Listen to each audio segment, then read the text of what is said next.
Sometimes things in life seem impossible.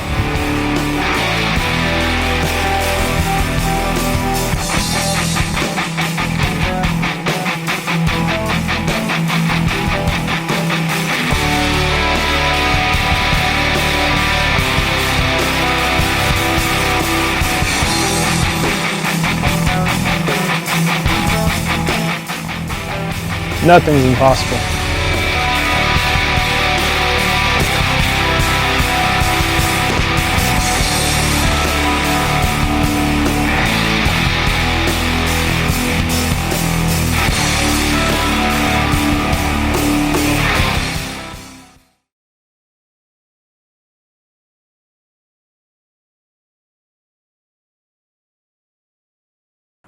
Well, yeah, I finally made it to Mississippi, well over 2,000 miles, and throughout my ride, like starting in San Diego, it felt like I was never going to get to this point, like, 'cause I had to put in my mind to take it a day at a time.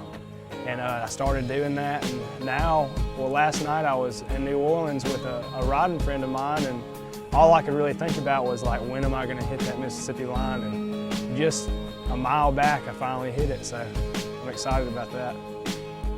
I was going about 50 to 100 miles throughout my whole entire ride, but now I want to stick it specifically to 50 to 60 miles a day, just because, I mean, honestly, my body's starting to break down. So today I'm going from New Orleans to the Gulfport area, and then from the Gulfport area I'll be going to Pascagoula, and then after Pascagoula I'll actually be in Alabama, in Dauphin Island, and I'm going to take a day off in Dauphin Island with my girlfriend and chill out for a little while, because I mean, I think I deserve it, because it's only going to be my second break day. After my break day in Dauphin Island, I pretty much got my eye on the prize. I want to hurry up and get to St. Augustine, and to be honest, I want to get this thing over with, because it's pretty much killing my body. Standing in the huddle, listening to the call. When I was in the desert area, I would go anywhere between 60 and 70, 80 miles a day, just because I wanted to get the heck out of there. And even though it's dry heat over there, it still sucks more out of you, because you don't realize how much that sun's beaming down on you, because it was hitting 115 consecutively. And so after my break day in Dauphin Island, I'm just going to look at it as that was a long time ago. You know, I just want to start over new, start over fresh. I know I'm in the South, so I'm used to this humidity, and I'm used to the climate. So I'm just going to take it a day at a time again, and go 50 to 60 miles.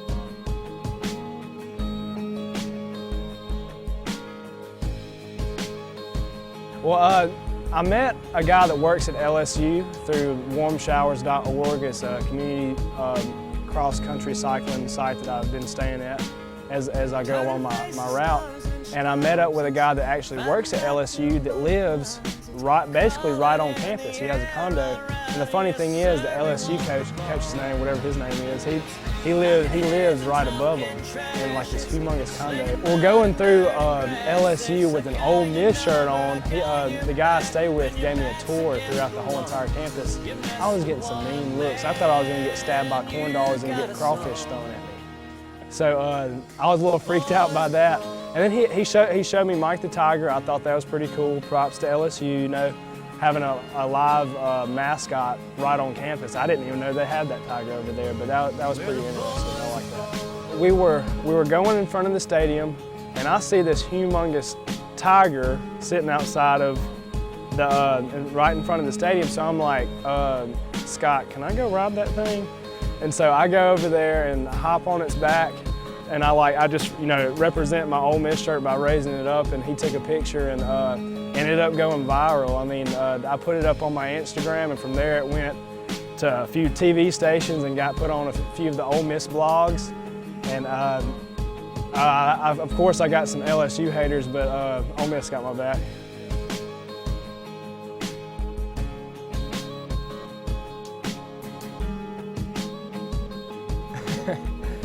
I really didn't know the power of social media. I mean, as soon as I started, I was getting so much hype that people all across the nation were figuring out about what I was doing. And I was getting props from New York, California, up there in Oregon, just everywhere, all across the United States. And I really appreciate that. And even a member of the Real Housewives of Atlanta, Georgia got in contact with me, and this professional Olympian amputee got in contact with me as well. And through them, I believe that they've kind of got the word out there for me as well. People that I didn't even know were giving me encouragement, and that felt really good. Like, even along the way, like, I would tell people what I'm doing, and like some people would just like completely freak out and be like, "Oh wow, that's awesome!" And that, I mean, of course, that made me feel good. So I mean, it just made me want to keep on pedaling further and further.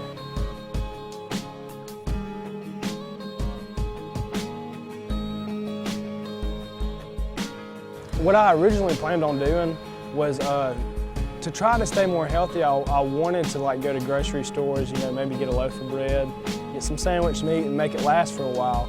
But in reality, I mean, come on, when you see McDonald's and Burger King signs and Taco Bell signs going by you, you're gonna stop. So I mean, I've been eating fast food this whole entire time, and going this far every day, I mean, it doesn't really matter how many calories you put into you, because I mean, you actually need those calories, but you need to make sure you get some healthy food every now and then. But fast food has been my friend so far.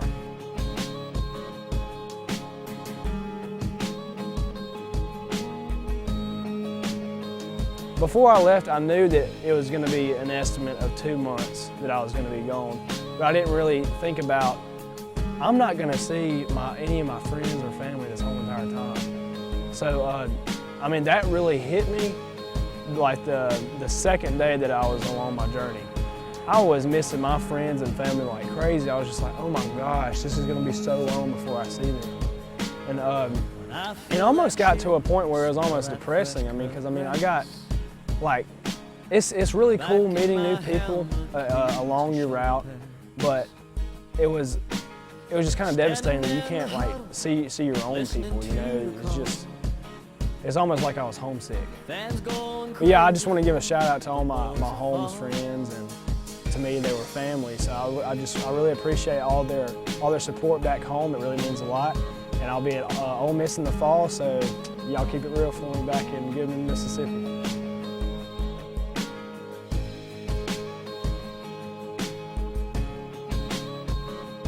As far as donations, I didn't get as much as I wanted on the West Coast, but obviously coming into the East Coast, Southern hospitality, you know, so I mean, people are like giving me donations left and right, and that's exactly what I'm looking for. I'm hovering right now between $4,000 and $6,000, but I would really like to reach 10 grand. I mean, because I mean, as soon as I hit the East Coast, like I said, I mean, donations have been going up and up, and I feel like they're going to keep on doing that. So I would definitely like for it to reach that amount. And after I do that, like I said in previous interviews, I would like to, you know, actually go hand them a check in Ohio at the youth camp.